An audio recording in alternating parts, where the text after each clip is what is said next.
Massad Ayoob is next. See, he does as good as I do. Self-defense and emergencies can happen to anyone, and there's no guarantee that the justice system will be on your side. Make sure you are protected for the legal battle after your self-defense battle. While you protect your family and property, U.S. Law Shield is here to defend you 24/7, 365 days a year with a comprehensive self-defense coverage at an affordable price. Bad guys don't take days off, and neither does our coverage. Hey, listeners, you can get a free t-shirt when you use the code Gun Owners Radio. Sign up today. Go to uslawshield.com. All right, Massad Ayoob, the GOAT, the greatest of all time, American firearms and self-defense trainer, Second Amendment advocate, handgun editor of Guns Magazine, and president of the Second Amendment Foundation, is our guest. Massad, are you there? How are you doing? How are you? Good. It's so great to hear from you. How is everything?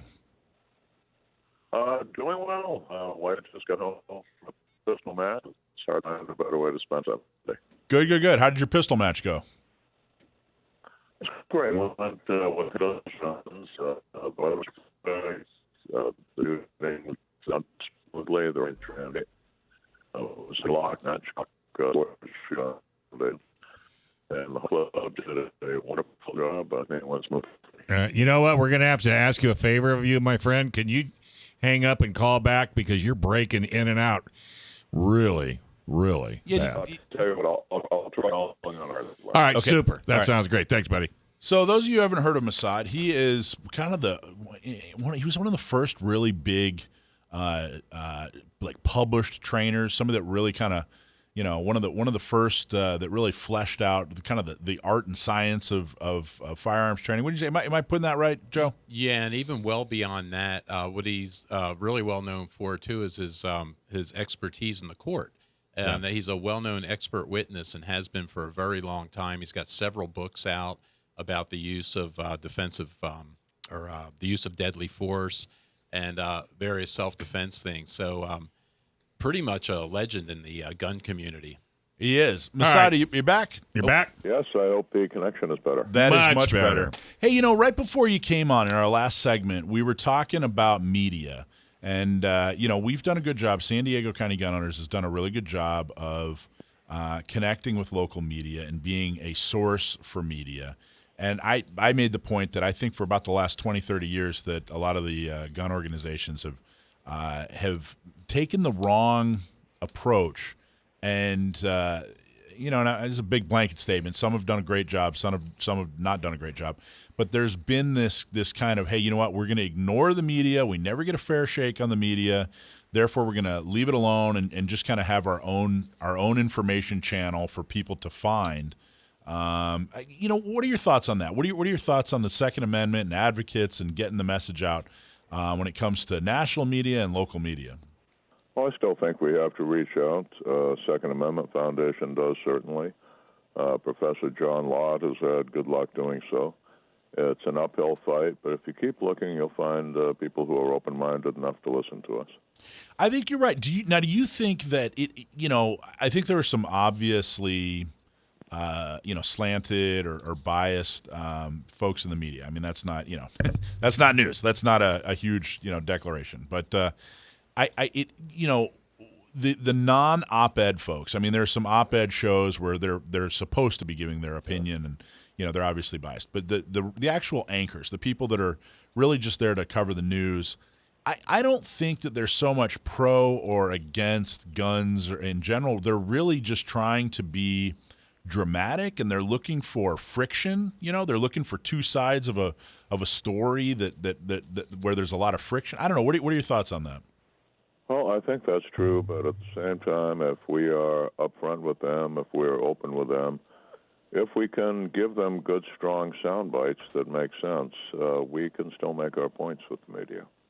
I agree, and that the knowing what they need and knowing how to deliver is crucial. And the sound bite part is exactly right. If you can, give little bites, little pieces, phrases, of good and accurate information where you're explaining something in a simple way to kind of the layman, people that don't go to the range every weekend. Well, sure. So it's something that makes them think. One thing I've found over the years as an expert witness in court that also works, I think, with the media, is with the general public, the great majority of people who are in the middle and are not committed on this issue either way. If we can show them some allegory, some comparison of what we do with firearms to something they're already doing in daily life, it kind of rings a bell. For example, I've had really good luck explaining that the defensive firearm is a direct analog to a fire extinguisher. Now, if you went back an old person's lifetime to, let's say, mid-20th century, nobody had fire extinguishers in their homes. They might be required to be in places of business open to the public. I remember my dad did. And if you remember back then, there were these gigantic brass and copper tubes, heavy as hell, as I recall, with a hose on them, and you had to take them down to the local fire station every year to get them recharged. And I remember as a little boy going down with my dad to do that for the first time, and all the firefighters patting him on the back because he was the only one in the neighborhood who, except for the firefighters themselves, who kept one at home. Now, fast forward to today. You won't find a home where there's not at least one fire extinguisher in the kitchen. Most people have them in their cars now as well. And the reason is that, the public woke up to the facts of the time-space continuum related to an emergency. Now, whether it's the emergency medical service, the fire department, or the police department, when you have a life-threatening crisis, you have to survive long enough to call it in. Dispatch has to reach out to the appropriate agency, and the appropriate people have to be mobilized and cover the distance to get there. And the different studies show probably a general average of about 11 minutes emergency response time nationwide. Now, people figured out if that fire blooms on the kitchen stove, if it's going to take 11 minutes for the professionals to address it, by that time the entire home is involved, and probably anyone inside is dead of thermal burns or smoke inhalation. But if there's a fire extinguisher right there in an instant, you can kill the thing in its nest, kill it right there on the stove, and all you've lost is a few $100 in smoke damage, and perhaps you need a new appliance. The defensive firearm is exactly the same analog. Now, it's an emergency safety rescue tool for first responders.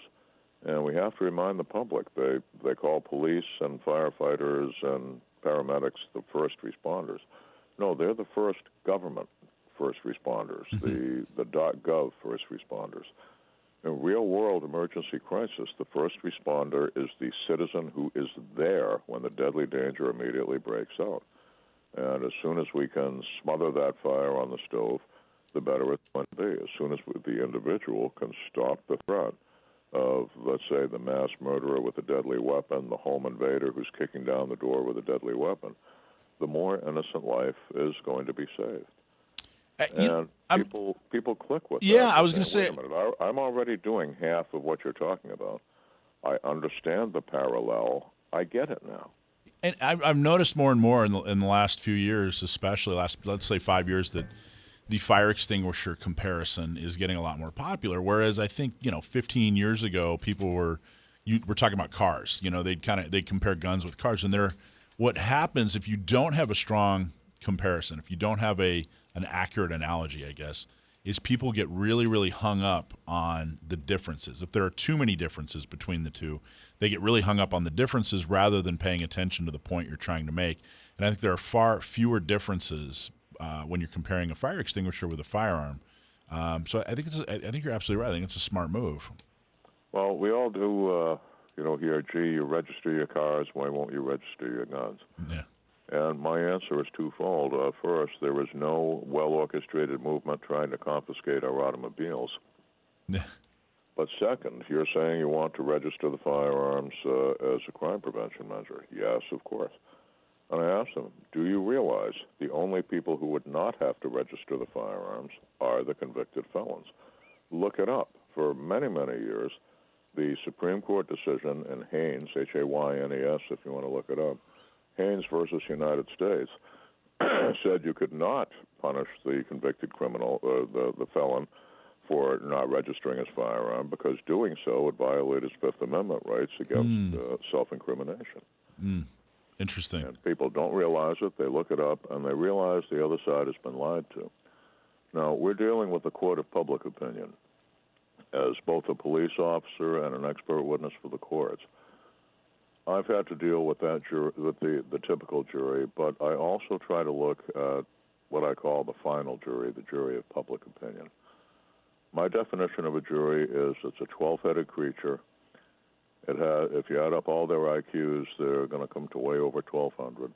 You'll have centuries of combined life experience, but above all, you'll have 12 separately functioning BS detectors.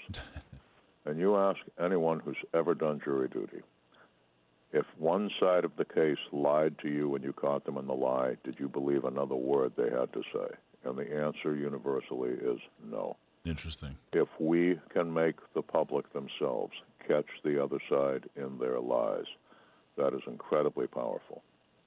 That's interesting. Well, that's why the registration thing. I mean, that's the movie Shawshank Redemption is probably one of the strongest pro-gun movies out there, because Andy Dufresne would not have done time as an innocent man had he not had a gun registered to him, right? So that's I don't know how many minds that's gonna change, but it's a pretty important point. Okay, so talk about some of the things that Second Amendment Foundation has coming up. What's the emphasis going forward, especially with the New York case? Something's going to happen in June regarding Kerry and the New York case. Well, any of us who followed the arguments and listened to the questions of the justices, it's clear that our side won the argument. If you look at it ethically, if you look at it just as a judge of debates, a judge of the facts, our side won. I am guardedly optimistic, which is as optimistic as I ever get. But well, let's talk. I'll tell you what, Massad.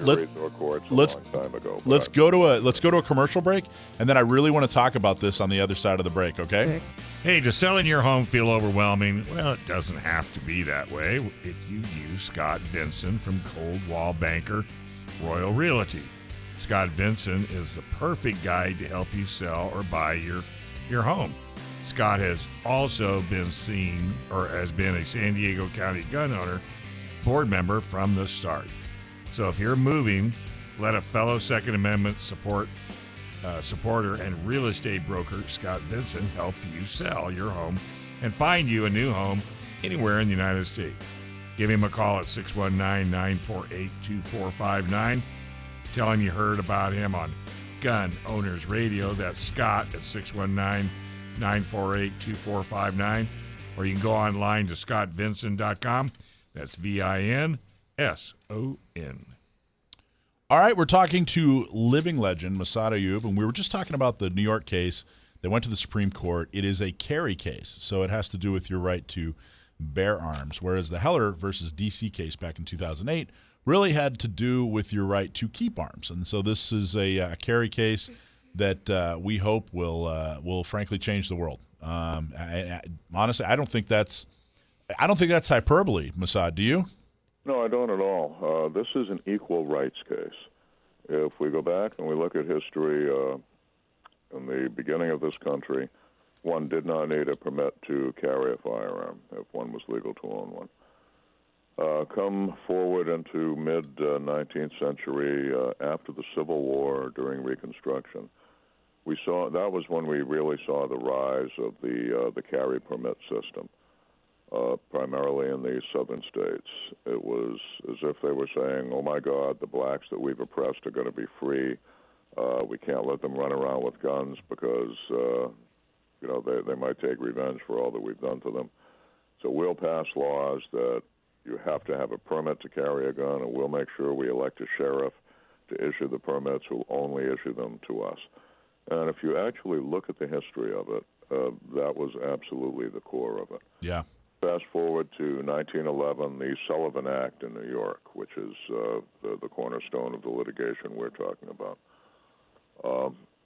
Big Tim Sullivan passed that law in large part to disarm Italians, Irish, the immigrant poor that they saw coming into the city. Now, if you go back to, again, mid-20th century, by that time there was only one state that was a vestige of original America, Vermont, that never required a permit to carry a gun in public. They simply forbade the practice to convicted felons and those who'd been determined to be, diagnosed as mentally incompetent. Now, most states back at that time, with a few exceptions, the state of Washington and the state of New Hampshire, were may issue, meaning that the law allowed the appointing authority great discretion as to whom they would issue the permits. And not entirely, but for the most part, and very much in New York State, and most particularly in New York City, may issue became a code for, we'll give you the permit if you're white, rich, male, and politically connected. New York Penal Code 265 allowed the issuing authority to establish the criteria and need. And the typically in New York City, for most of the time, you go to one police plaza, New York City Police Headquarters, and you would have to show that at least once a week you carried $5,000 in cash, negotiable security, et cetera, et cetera. The rich could get it, the poor could not. If you are white, male, rich, and politically connected, you would get the permit. Over the years, we have seen a huge sea change in this, and honestly, fellas, I think it is the greatest victory for our side in the overall picture of this fight. You go back from mid-20th century to today. Prior to 1988, there were at least 7 states where there was no provision for the ordinary person to get a license to carry a concealed gun. Today, there are none. Even the toughest states at least have some legal provision on the books, such as Hawaii, for example, or Maryland. Only a handful of states then were may issue. Today, the vast majority are. Only the one state, Vermont, had what many now call constitutional carry. Today, we are past 20 states where you do not need a permit to carry a gun. They follow that Vermont model. And the reason I like the term Vermont model, if you look over history, the state of Vermont has had a lower rate of violent crime per capita than any other, more often than any other state. So I think we've made great advances on the concealed carry front. And again, I am guardedly optimistic that when the Supreme Court comes in with their decision, we will have had a huge victory in that. I hope so. You were talking just at the beginning of what you were just saying was about how obviously it has racist roots, and of course they were worried that the blacks that were slaves were going to have some kind of uprising and take some revenge against them. And it got me thinking. The first time I'd ever really thought about this, it's really kind of amazing that didn't happen. There really aren't. There may have been some skirmishes or whatever here and there, but there really wasn't a big uprising of former slaves against the government or against the people that were enslaving them, which I think is a huge testimony to the Americans that were set free, that were former slaves. I don't know. It seems pretty amazing. It's testimony to the trustworthiness and responsibility of the average American. Now, we've seen in more modern times exactly the same thing every time shell-issue concealed carry has passed, or permitless carry.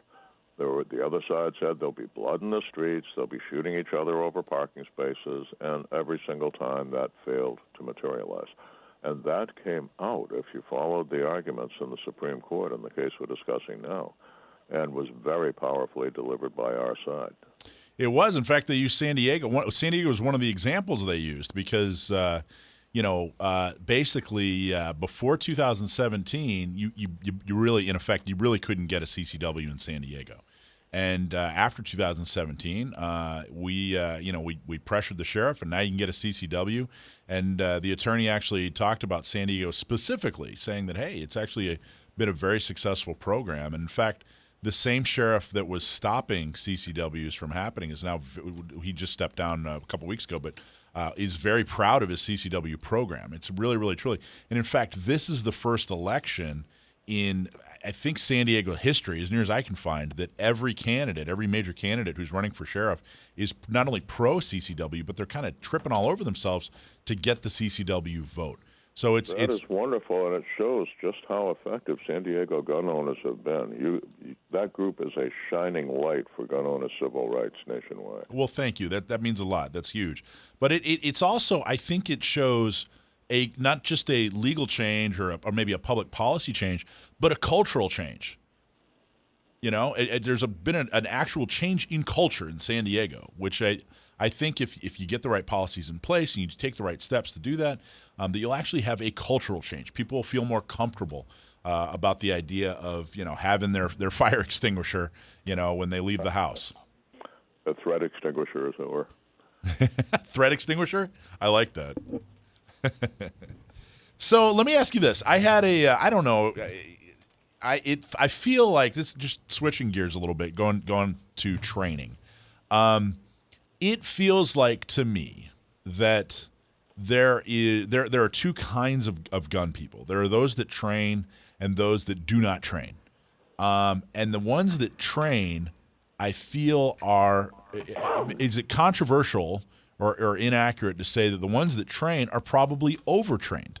That they probably it's too much, too specific situations. They're training for situations they're not even realistic. They'll never happen, and that those who aren't training, are not training at all. Like they really, there's a need for, and there's this huge chasm in between the two. Am I way off? Yes, and if I was writing a response to an interrogatory, I'd say agreed in part, denied in part. Certainly, I advocate training. Training is what I do for a living, so take that from whence it comes. The person who's trained in any particular instrument or any particular protocol for dealing with crisis will naturally have an advantage in dealing with it over someone who is not. Overtrained, I would not use that term. In fact, I'm finding it used in a controversial way in our business. Some of the trainers use the word overtrained to describe having something so drilled into you that you can do it automatic pilot, like blocking a punch or drawing a pistol. And overtraining is not the word I'd use. I would say simply you have achieved unconscious competence, the ability to perform the task without having to think about it. I do feel a lot of people train for things that are not going to happen to them. I see some courses that are, it's like you're training Marines for house-to-house combat in Fallujah or something. And that's simply not something we'll be doing in this country. I joke with people, and I hope it's going to stay a joke, that to take one of my classes, you've got to pass a one-question test. The TV show Walking Dead is A, a television fantasy, B, a documentary, C, a training film. If you answer anything but A, I'm not going to let you take the class. See, now I refer to the movie Red Dawn as a documentary, so maybe I'm not sure you'd let me in your class then. Well, so long as your tongue stays in your cheek, I'll let you. Well, I guess my point is, I'm certainly not criticizing. If you want to take high-level training as a civilian, go for it. I'm certainly not criticizing, and I am maybe kind of criticizing people that don't take any training at all. But I'm trying to figure out, how do we just bring up the average? How do we how do we get more people to take more functional training? I think by doing it one-on-one. I tell all my students, look, you all know people who are armed citizens who are considering becoming so. They can't afford the $1,000 tuition for a 2-day class, even the $500 tuition that I charge. A whole lot of the folks who need it most, the poorer half of America who are more at risk, if we can reach out to them one-on-one, the people budget a day to take them to a range. Budget a day to bring them over to your house, review some videos or even some free stuff on YouTube that you've vetted and it's the real deal, not BS. Yeah. Answer their questions. Take them to the range. Show them basic firearm safety hands-on, particularly with the gun that they own.